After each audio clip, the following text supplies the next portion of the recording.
Bienvenidos a Galería VIP. Quiero invitarlos a que nos acompañen a dar un recorrido por México a través de un río subterráneo con su autor Josu Iturbe. Bienvenido. Muchas gracias. Un placer tenerte aquí en persona para que nos cuentes acerca de esta novela que tiene un policía bueno, una narco yupi y un etarra. Sí, son algunos de los personajes, sí. Sí, hay muchos más, pero sí, básicamente son los principales. Cuéntanos un poquito de esta historia. Pues es una novela negra, es una novela policíaca, de misterio, está ubicada en Yucatán, empieza por una serie de robos de obras de arte en iglesias y una serie de desapariciones de jóvenes adolescentes que luego son sacrificadas. Entonces ahí se empieza a investigar, este policía yucateco empieza a investigar todo eso y eso se mezcla con una historia de amor entre estos dos personajes un poco disímbolos que traen un pasado oscuro, uno un ex terrorista de ETA y ella que es la hija de un famoso narcotraficante y esposa del rey de las metanfetaminas. Entonces hay una relación amorosa que se entremezcla con la trama de la investigación del policía y bueno, hay un montón de tramas, subtramas, personajes secundarios y todo eso. Además de todas las predicciones mayas, ¿por qué? El juego también un poco con eso, con el temor, ¿no? A que vaya a ocurrir algo por lo de esta supuesta profecía maya, que no habla de que vaya a ocurrir nada, ¿no? Nada más es un cambio de ciclo, ¿no? Como cuando nosotros acaba el año y hacemos el fin de año y empezamos otro año, bueno, pues para ellos se cierra un ciclo, solo que mucho más amplio, ¿no? Pero bueno, lo uso un poco para dar el ambiente del horror, ¿no? Del miedo, de la angustia, que pues es imprescindible para un tipo de novela como esta, ¿no? Siempre el humor negro. Hay un poco de humor negro, sí, porque quizás son cosas tan violentas y tan terribles que había que compensar un poco, ¿no? Del otro lado, con ciertas dosis de humor negro y ciertos guiños al lector, ¿no? Que espero pues, que sea cómplice, ¿no? de toda esta trama. ¿Qué tanto retrata a México, por ejemplo, cuando hay robo de arte sacro? O sea, aquí lo podemos tener como pecado capital. Pues hay mucho. Yo he investigado algo sobre eso porque he escrito mucho sobre arte. Ahora este libro lo presenté en la Feria de Mérida precisamente porque todo ocurre allí en Yucatán y en Mérida especialmente. Y justo esa semana en el periódico salían 2 robos en 2 iglesias, ¿no? O sea, es muy común. El robo en iglesias, el robo en sitios arqueológicos. Bueno, mucho de la historia del arte tiene que ver con el robo, ¿no? Y con el botín y con el saqueo, ¿no? Y todos los feminicidios, toda esta situación criminal. Algo también aparece ahí de eso, ¿no? Que es una referencia también, ¿no? El tópico es que hay unos son una especie de secta indígena que pretenden adelantar el fin del mundo y tienen que hacer una serie de sacrificios para activar una serie de piedras mágicas de origen extraterrestre. Hay muchas tramas y subtramas, ¿no? Entonces hay un poco también de eso de que las víctimas son mujeres, ¿no? ¿Erotismo sufrido? Hay algo de erotismo, no mucho, hay algo de erotismo, puesto que hay una relación amorosa, pero como están a las carreras, siempre les persigue a alguien o siempre tienen que salir corriendo, pues no creas que pueden consumar así muy bien, con calma, como que no. ¿Y por qué el policía, el bueno de la historia?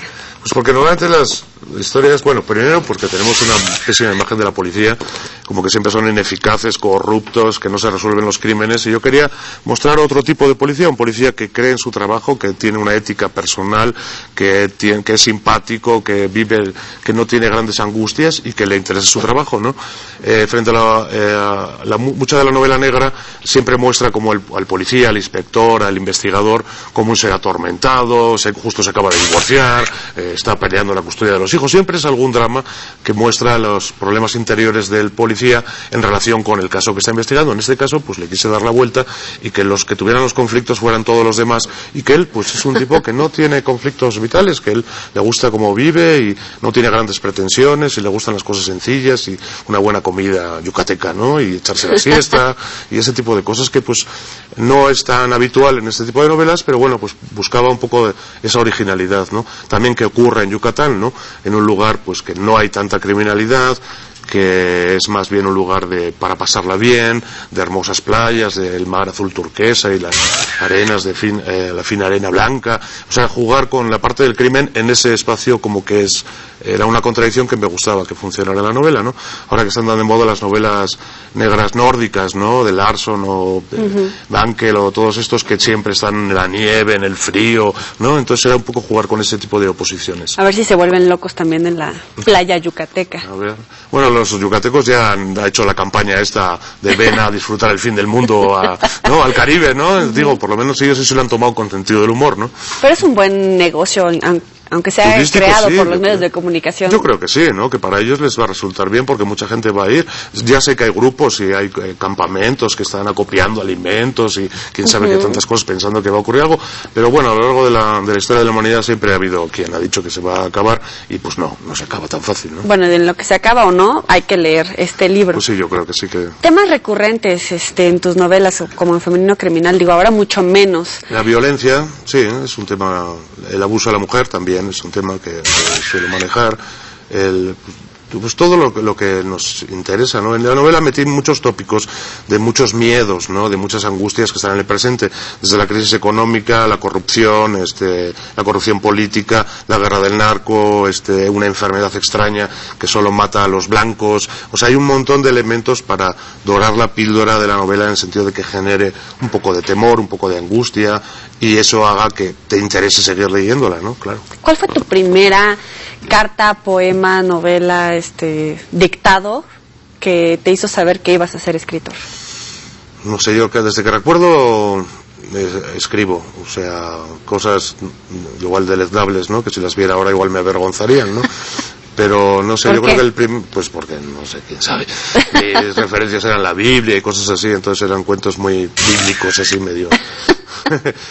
No sé, el primer libro cuento que publiqué lo publiqué en España hace como 30 años y era sobre el suicidio, ¿no? Fue lo primero que publiqué. La muerte te llama. Sí, como que sí, siempre le tenía una temor, reverencia, sí. Sí, porque no tengo creencias religiosas, entonces pues sí pienso que la vida es todo lo que hay, ¿no? Y que la muerte es el final de la existencia, entonces pues sí le doy es como la meta a la que llegamos, ¿no? Que a la que no queremos llegar, pero a la que llegamos inevitablemente. Entonces, bueno, eso me permite reflexionar hacia atrás y pensar que la vida pues hay que buscarle un sentido en esta vida y no en otras que nos prometen, sino que lo que hay que hacer es hacerlo aquí y ahora, ¿no? ¿Por qué llegaron tú y tu esposa y decidieron quedarse en México después de haber visitado tantos países? Bueno, yo me fui porque me escapé del ejército, por no cumplir el servicio militar, que ya ni existe en España, pero que entonces sí era obligatorio y te tenías que tomar el uniforme y recibir órdenes del escalafón militar, que pues para mí era inconcebible desde mi ideología anarquista, pues era algo que no... Y por una serie de razones que también, unas complicaciones vitales de mi esposa en ese momento, pues nos vinimos a México, ¿no? Con muy poco dinero y con todas las posibilidades y bueno, pues aquí me quedé y aquí sigo y aquí voy a quedarme.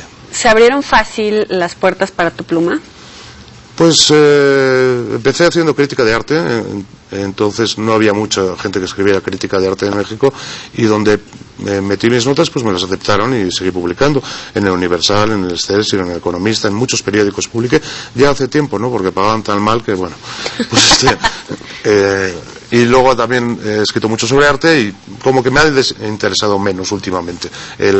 También hice Bellas Artes, entonces también pinto y eso, pero como que lo he dejado más a un lado como de hobby y más me he dedicado más profesionalmente a la literatura, ¿no? De hecho, hiciste una licenciatura, ¿no? Hice una licenciatura en Bellas Artes en la Universidad del País Vasco, ¿sí? Además de la escritura, no sé, a lo mejor la pintura, la escultura. Pinto también y en mi libro anterior que eran cuentos los hice yo las ilustraciones también y sigo haciendo algo de ilustración, no mucho porque no tengo tiempo y otros intereses pues son leer. Básicamente yo me dedico a leer y a escribir, nada más. Tu vida con la mujer de la radio que todo el tiempo nos iba diciendo cómo conocernos a nosotras mismas, ¿de alguna manera te inspiró? Sí, claro. En el libro que publicaron, El Universo. Bueno, que yo lo arreglé, pero fueron notas publicadas por ella, ¿no? Pero ¿cuál es la pregunta? ¿De alguna manera te inspiró el día a día? Ajá. Pues ella me inspiró todo el tiempo y me sigue inspirando, vamos, digo, no... Fue una relación de 24 años muy intensos, de 24 horas al día, 24 años, 24 horas al día. Entonces, pues sí, fue mi vida completa y total todo ese tiempo, ¿no? Y lo sigue siendo porque sigue estando presente para mí, ¿no? Y sigo amándola igual que la amaba cuando vivía, ¿no? Ella era especialmente como pícara, incluso te reías mucho de sentido tus del humor, propios... sí, bastante salvaje a veces, sí. Que fue parte de su éxito, ¿no? Que ella tampoco lo esperaba porque ella no no esperaba tener el éxito que tuvo, ¿no? Le sorprendió a ella también, ¿no? Que coincidiera en el espacio-tiempo lo que ella tenía que decir y lo que la gente quería oír, ¿no? Que a veces coincide, pero es difícil, ¿no? Y todo lo que decían lo habían puesto en práctica o era con algunas la convicción. Cosas sí y otras no, ¿no? Como ella decía cuando le preguntaban, a veces decía, es que me estás confundiendo, yo soy sexóloga, no soy la palabra con 4 letras, ¿no? O sea, una cosa es, digo, un doctor no necesita tener cáncer para curarte del cáncer, ¿no? O sea, no necesariamente tienes que hacer todo para, ¿no? Pero bueno, sabía bastante, sí, es la pregunta, sí. Anabel Ochoa y tú sacaron un último libro, nada más que no logro recordarlo ahorita. Nos sacamos 2 novelas simultáneamente, una yo saqué El cadáver crítico y ella sacó El conversador y otros cuentos, que era una novela breve y unos cuentos, sí. Y lo presentamos simultáneamente y fue pues una forma de, no sé, de mostrarnos, ¿no? Porque ella siempre tenía bastante oculto su vida familiar o no quería que se mezclara y bueno, de repente se dio la vuelta y hicimos esto en común, ¿no? ¿Tú te aventarías a escribir algo erótico como ella en algún momento lo hacía en radio? Tengo un libro de cuentos eróticos también, Guarradas Light se llama, que eran cuentos bastante soft, no es así pornografía, ¿no? Porque la pornografía es muy aburrida, ¿no? Sobre todo escrita, ¿no? Visual, pues vaya, pero escrita sí es muy aburrida, ¿no? Y sí he escrito, y en todos mis libros hay algo de erotismo, ¿no? Sí, parece que es un tema importante, ¿no? Y más cuando se conjuga con la violencia, ¿no? Pues ahí es fuerte, ¿no? Leí por ahí una frase de venimos del sexo, pero no sabes si vamos a él. No sé, venimos del sexo desde luego, y vamos a otro lado, no sé si al sexo, pero bueno. ¿Qué te falta por escribir? Pues todo, ¿no? Yo pienso que estoy empezando nada más, ¿no? Digo, yo no sé, uno envejece por fuera, pero por dentro sigue siendo el mismo, ¿no? Yo pienso, ¿no? Que era el de niño y con sus mismas inquietudes y sus mismos sueños y preocupaciones. Entonces, pues bueno, está todo por escribir, yo creo. He publicado unos días. He tenido suerte en el sentido de que casi todo lo que he escrito lo he publicado. He publicado 3 libros de cuentos, 2 libros de cuentos, 3 libros de poesía, 2 novelas, libros de ensayo sobre arte. Estoy escribiendo ahora también, ¿no? Otro libro de cuentos, como que después de una novela, como que me van más los cuentos, ¿no? No meterse en un proyecto tan grande. Cuentos de terror estoy escribiendo, a ver qué tal sale. Pero tu género preferido va hacia la... Pues he escrito, creo que en textos he hecho todo lo que se puede hacer en texto, desde texto publicitario hasta guiones para televisión, hasta una telenovela escribí hace 1000 años. ¿Cuál? No, nunca salió, pero por ahí la tienen, en Televisa la tienen, alguien la tiene por ahí. Sí, una novela, era una cosa, nutrimental o nutricia, ¿no? Pero he escrito de todo, publicidad, he hecho mucho texto de crítica, he hecho ensayo, prosa, poesía, o sea, todo lo que sea escribir, todo lo que tenga que ver con los textos, pues me interesa. Y como vivir de la literatura es tan difícil, sino, por no decir imposible, hay que hacer muchas otras cosas, ¿no? Y entonces, pues en la medida que sean cosas que tengan que ver con la literatura, con los textos, con la creación literaria, pues me interesa, ¿no? ¿Te gustaría hacer algo de teatro? Empecé una especie de obra de teatro, lo que pasa es que era demasiado negra, porque era sobre las muertas de Juárez y todo eran muertas que hablaban, no está acabada, pero bueno, quizás un día me decida, ¿no? Hasta tengo también un cuento infantil, que he hecho poco de cosa infantil, pero tengo también casi acabado un relato infantil pero sobre no la muerte, negro. también, ¿Sí? Sí, sobre la muerte de las mascotas, que sobre la muerte, ¿no? Uy, sí. Un gran tema, vamos a regresar con él, no le cambien.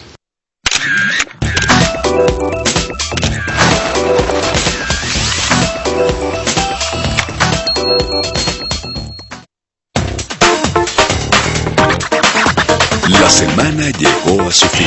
¿Qué pasó, mi güera? Qué padre tener una mamá tan creativa. Lo mejor de Espacio Creativo. Sábado, 12 horas. Es divertido. Todas las emociones. TVC se siente. Ahora en México, tienda tvc.com. Una tienda virtual en la que encontrarás todo lo que estabas buscando. Las mejores marcas en tecnología, hogar, entretenimiento y más a los mejores precios y con múltiples formas de pago. Adquiere en línea tus pedidos y recíbelos en la comodidad de tu casa u oficina. Llega a ti, tiendatvc.com, la nueva y mejor alternativa en la red. Tiendatvc.com, con el respaldo de TVC Networks. Tengo una empresa, una imagen, toda una vida. No entres en ella. ¿Por qué? Eres dama de compañía. Un regalo para Nicolás. Lunes 18 horas. TVC. Se siente. La semana llegó a su fin. Conoce el resumen de los momentos más emocionantes de esta intensa carrera. Hay que agregarle ahora el puré de jitomate. Lo mejor de Sazonarte. Domingo 14 horas. TVC. Se siente. Para conocer su feria y día más importante, es necesario conocer la magia del pueblo. Hemos llegado a Real de 14, pueblo mágico con pasado minero. Aventura México. Jueves, 12:30 horas. Es intenso.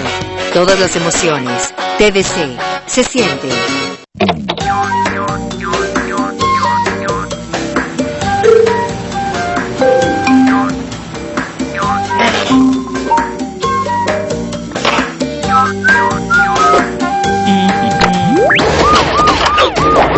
Robar señal de cable tiene consecuencias. La semana llegó a su fin. Conoce el resumen de los momentos más emocionantes de esta intensa carrera. Lo mejor de Hablar a lo Macho. Sábado, 13 horas. Es divertido. Todas las emociones. TVC. Se siente. Renuncio, como todo el resto. No te siento comprometido con la causa. Una equivocación de ese calibre y estamos fuera sin jugar el primer tiempo. El Enano, martes y jueves, 23:30 horas. Es intenso. Todas las emociones. TVC. Se siente.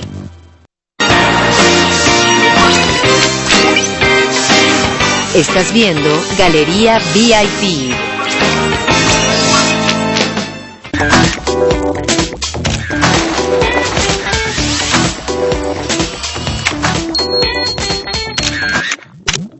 Gracias por continuar con nosotros. Josu, nos platicabas acerca de este cuento de las mascotas. Cuento que está ahí en proceso, ¿no? Un cuento para... Digo, he escrito algunas cosas para niños, para diferentes cosas, ¿no? Incluso que hace 1000 años hice unas cosas para el IFE. Me acuerdo sobre educación política y cultura política, que eran para niños. Y he hecho algunas cositas. Y eso es un cuento que lo empecé a elaborar, que contaba mi experiencia con las diferentes mascotas que he tenido, perros en este caso, ¿no? Porque todos, pues antes o después mueren antes que uno, ¿no? Entonces, pues era un poco como comunicarle al niño qué es lo que pasa, ¿no? Cuando se muere una mascota y, bueno, pues tratar de superarlo, ¿no? ¿Y cómo lo planteas? Que es pues la que forma... toda la vida tiene un principio y tiene un fin, y que si no tuviera un fin no tendría un principio y no tendría sentido la vida, ¿no? Y el niño pega el grito en eso. Pues no sé, no lo he publicado, no está acabado, entonces no sé si funcione o no funcione. No. Pero piensas sacarlo definitivamente. Pues quizás si encuentro es difícil escribir para niños, ¿no? Es difícil. ¿No? ¿Más complicado que para adultos? Pues sí, como que o sea, uno no escribe para alguien en determinado, ¿no? Escribes lo mejor que puedes y, bueno, los lectores serán adultos y ellos lo entenderán, pero cuando es para niños, cuando es dirigido hacia un público específico o una edad, pues sí le tienes que dar más vueltas, ¿no? En cuanto a qué juego de vocabulario, cómo muestras la trama, qué tanto te puedes meter en cuestiones morbosas. Digo, es más, requiere más responsabilidad, yo pienso, ¿no? ¿Alguna de tus novelas te gustaría verla en el cine? Quién sabe, si a alguien le interesa. El Cadáver Crítico, que les publiqué hace unos tiempos, era muy cinematográfica, pero pues nunca ha ocurrido nada. Ahora tiene muchas escenas muy difíciles. Este podría ser también una película, pero digo, no lo escribí en ese sentido, ¿no? Aunque mucha gente dice que tienen muchas imágenes y que como que parece cine, pero es que es muy diferente escribir para cine que escribir una novela, ¿no? O sea, tiene que ver unas cuestiones estructurales y de lenguaje cinematográfico que no están en la novela, o sea, es diferente, es muy diferente, ¿no? Entonces siempre hay que hacer una adaptación, ¿no? Cuando eras crítico de arte, tomabas en cuenta ciertas cosas, y ahora como escritor estás como del otro lado. ¿Qué se siente recibir esas críticas? Todo es lo mismo, ¿no? O sea, la apreciación del arte, ya sea cualquier tipo de objeto artístico, ya sea plástico o ya sea un objeto escrito literario, pues el análisis de él se puede hacer desde muchos niveles y muchos aspectos, ¿no? O sea, cualquier objeto es susceptible de análisis, no creo que sea muy diferente. Yo no he dejado de tener la misma mentalidad, ¿no? Aunque ejerza menos la pintura por falta de tiempo, porque uno, bueno, siempre opta, ¿no? La vida son opciones, ¿no? Encrucijadas, uno va a la derecha, luego a veces piensa si hubiera ido a la izquierda, ¿qué hubiera pasado? Pero bueno, pues no tiene tiempo de pensar eso, ¿no? Nada más sigue hacia adelante, ¿no? ¿Hay algún tipo de censura en tu escritura? ¿Autocensura? No, ninguna. En este libro cuidé un poco, porque hay bastante violencia, que la violencia no fuera muy descriptiva, ¿no? O sea, así como en otras obras, precisamente la descripción precisa de las muertes o disparos o explosiones era importante. En este caso consideré que, dado que vivimos en un entorno tan violento, como que era demasiado ya, ¿no? Ya no darles idea. Quitar un poco el regodeo, digamos, ¿no?, en la violencia. Eso sí lo cuidé bastante, ¿no? Si eso se puede llamar autocensura, bueno, pues será. ¿Y en México? Cuando estábamos en la radio sí hubo intentos de censura, ¿no?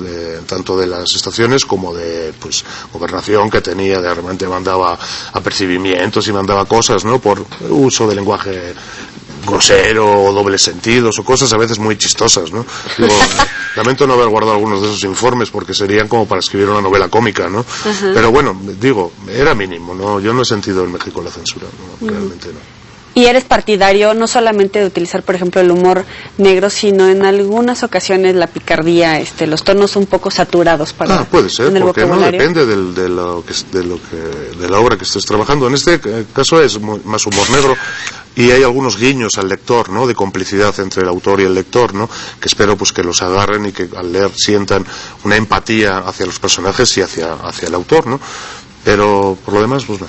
¿Encuentras al lector mexicano morboso, doble cara, no sabría mocho? Decirlo, tampoco tengo un contacto directo con el lector, ¿no? El libro sale de las manos, se edita.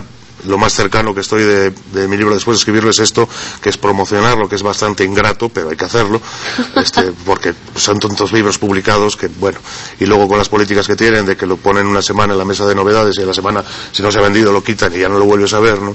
Y luego acaban picando los libros para convertirlos en pulpa de papel y hacer otros libros. Entonces, pues como que pues hay que hacer esto, pero no tengo un conflicto. ¿Partidario de los e-books? ¿De los? E-books, los libros en internet. Pues yo no me acaba de agradar en lo particular, a mí en lo personal, como que me gusta el libro en papel, ¿no? Y soy un devoto. Yo no compro libros nuevos, solo compro libros de viejo. O sea, voy al centro y compro libros de viejo que son mucho más baratos y encuentras fantásticas ediciones y clásicos, ¿no? Ahora, que todo lo que sea para el bien de la lectura, todo lo que sea difundir la lectura y ganar lectores y que la gente lea, pues está bien. Yo creo que está bien. Me parece lamentable cuando dicen que van a desaparecer los libros de papel. Espero que se tarde un rato, porque yo tengo muchísimos, ¿no? Muchísimos. ¿Y te gustaría que tus obras estuvieran disponibles? Ya están, de hecho, todos mis libros, la mayoría están ya disponibles en ebook. ¿Pero te gusta? Pues yo entiendo que es otra forma de acceder a otro público que quizás no compré libros de papel y bueno, pues es ganar lectores, que claro que me interesa. El intento de esta novela fue ganar lectores, o sea, hacer una especie de bestseller, digamos, sin concesiones al mercado, pero sí tratando de atrapar al lector. Esa fue mi intención. O sea, el lector que abra la primera página lo va a leer hasta el final, ¿no? Y todo lo hice en función de eso, ¿no? De ganarme al lector, ¿no? Porque en el fondo, pues mi sueño dorado, como el de todos los escritores, es vivir de la literatura, ¿no? Entonces, pues como que uno necesita generar esa masa crítica de lectores que te permitan seguir pensando que lo que haces tiene un sentido, ¿no? Y que va a alguna parte, ¿no? Porque digo, el autor pues a veces enfrenta a sus terrores y sus miedos y a veces es difícil autovalorarse como para pensar que merece la pena 1 año y medio de trabajo para una cosa así, ¿no? Y que luego no funcione. Entonces, pues de alguna manera pues he tratado de hacer que funcione. ¿Cómo se ve España desde México? Lejos, muy lejos. Yo ya llevo casi 25 años en México, me interesa más México que España, estoy más en contacto con México, leo los periódicos mexicanos, me interesa más la situación en México porque es mi familia, mis hijas, todo lo que me importa está en México. Entonces pues España pues fue mi origen, a veces vuelvo, voy a ver a mi madre, pero cuando voy no me siento cómodo, me siento un marciano, la verdad, allá. ¿Sí, de plano? Sí. Por la comida, el lugar, la distancia, no, todo el es lo tiempo. mismo y todo es familiar, pero como que ya no me siento de ahí, o no les entiendo, estoy en otra cosa, ¿no? Oye, hay varias noticias que ahorita están ocupando los titulares. Por ejemplo, el rey que se dedica a cazar elefantes y es el vocero de la WWF. Cuando digo la palabra rey pienso guillotina, ¿no? La verdad, ¿no? O sea, eso sería lo que podría decir. La verdad que yo soy antimonárquico totalmente y me parece una barbaridad que en la crisis en la que está España el tipo se vaya a cazar elefantes y además los mate, ¿no? Que ya es es feo, ¿no?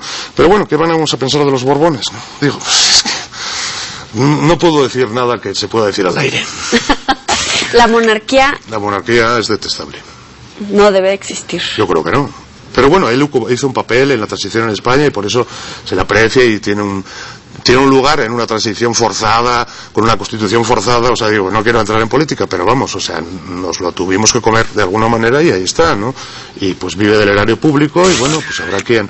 Yo creo que en unos años llegará un momento en que se haga un referéndum y se diga monarquía sí, monarquía no y goodbye, ¿no? ¿Hay algún poder que se pudiera equiparar aquí en México a la monarquía? No creo. Aquí afortunadamente, pues ya desde la independencia como que las aristocracias y la cosa de la nobleza como que se desapareció bastante, ¿no? Lo cual es una gran ganancia, ¿no? ¿Y la expropiación? Ahora hay otro tipo de poderes, ¿no? Que es más el dinero y eso, ¿no? Los muy millonarios, ¿no? Que tenemos tantos y tan variados, ¿no? Bueno, aquí allá hay. No sé, pero aquí hay muchos. En un país mucho más pobre. Mucho más desigual, desde luego, sí. Y la expropiación, todo este pleito Argentina, España, hay un gran debate incluso a nivel nacional. Pues yo no soy un experto en economía, pero pienso que por encima de todo está la soberanía de los países. Entonces, yo sí sé que Argentina está en un proceso económico pues dudoso y populista y un montón de cosas que quizás no es la economía ideal, pero yo pienso que como un país yo estoy con ellos, vamos, estoy más a favor de Argentina y de que hagan lo que tengan que hacer para controlar su petróleo. Pues me parece bien, ¿no? Como debe hacer México, ¿no? Yo pienso, ¿no? Cuidar lo suyo, ¿no? Sí, ponerlo a trabajar, pero bueno, pues ellos tenían sus dudas de que realmente la empresa les estuviera produciendo lo que tenía que producir o que invirtiera lo que tenía que invertir y han decidido tomar control. A mí me parece muy bien. Me parece muy bien. Muy interesante. No soy ningún experto, pero yo sí estoy de acuerdo. Ahora, todos tus temas son más allá de naciones, como que hablas de la humanidad y de algunas... Sí, porque todos somos iguales. Digo, somos diferentes en lo que comemos, en lo que nos vestimos, en costumbres pequeñas, pero digo, si compartimos el 90% de los genes con un gusano, o el 99% con un simio, o sea, entre nosotros, o sea, las diferencias entre individuos son más grandes que las diferencias entre países, ¿no?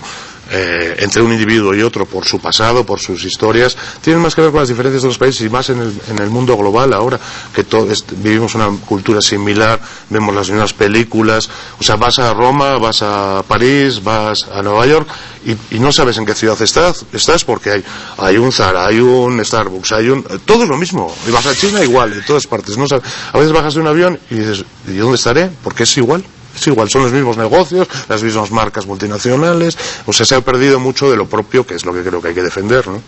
Y además dices que de la felicidad y las historias de amor como que no salen tan padres las novelas como de los celos, la traición, la pasión. La felicidad solo da para, y fueron felices y comieron perdices, o sea, para el final de una historia, pero no para el principio. O sea, la felicidad pues es el inmovilismo, pues tienes tus necesidades cubiertas, tus inquietudes, pues entonces pues no hay historia, no hay drama, no hay patos, no hay tragedia, no hay violencia, no hay historia. No hay ni de qué reírse de repente. No hay ni poemas pocos se pueden escribir acerca del amor, en ese sentido. Hablarás del conflicto, de que te dejaron, de la ansia de encontrar, o sea, pero el bien, el bienestar no da historias. Lamentablemente nos gustan las historias que tienen que ver con acción, que tienen que ver con drama, con conflicto, con traumas, con problemas, ¿no?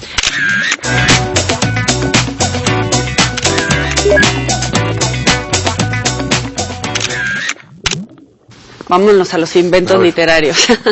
Te digo cada uno y me dices lo que se te venga a la mente. Avaricia. Avaricia, la desconozco. Envidia. También la desconozco. Ira. La ira la comprendo, pero parte de todo lo que he hecho en mi vida es contra la ira. O sea, con dominarse. Entonces, pues, la ira es un descontrol, es una falta de autoestima, es una falta de autocontrol y bueno, pues está mal. La ira está mal como el mal está mal. El mal no es nada más que cuando haces daño a alguien, yo pienso, ¿no? Cada uno puede ser como quiera, mientras no interfiera en la vida de los demás. Si interfieres en la vida de los demás y provocas conflicto, pues eso está mal, ¿no? Gula. Gula, un placer. Lujuria. Otro placer.